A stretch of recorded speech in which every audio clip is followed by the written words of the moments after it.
Elles ont réussi à faire reculer le personnel enseignant. Les lycéennes du Cap ont relayé le mouvement des jeunes filles de Pretoria.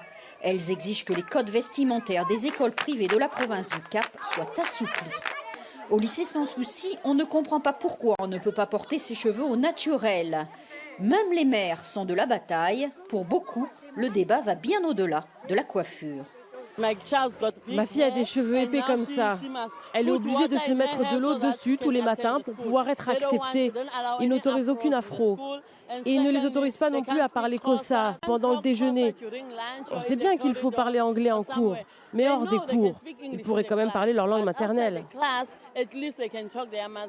Comme ces étudiantes sont mineures, ce sont les anciennes du lycée, aujourd'hui à l'université, qui défendent leurs droits. Elles assurent que le règlement de ces écoles privées est raciste. Ils utilisent aussi le mot exotique pour qualifier les cheveux en désordre. Ce terme est problématique. Dire que le corps africain sur le sol africain est exotique, ça n'est pas la bonne définition. Quand ils disent qu'il faut que les cheveux soient propres et ordonnés, qu'est-ce qu'ils veulent dire?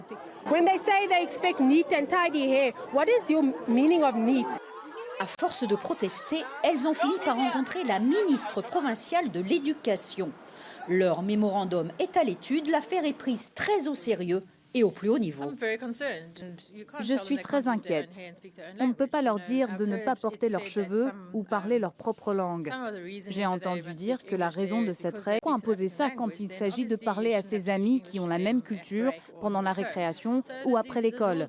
Selon moi, le règlement est appliqué à l'extrême et devient anticonstitutionnel. Il me paraît crucial de régler ce problème. La directrice de cette école a été suspendue jusqu'à nouvel ordre. Et la ministre assure que des mesures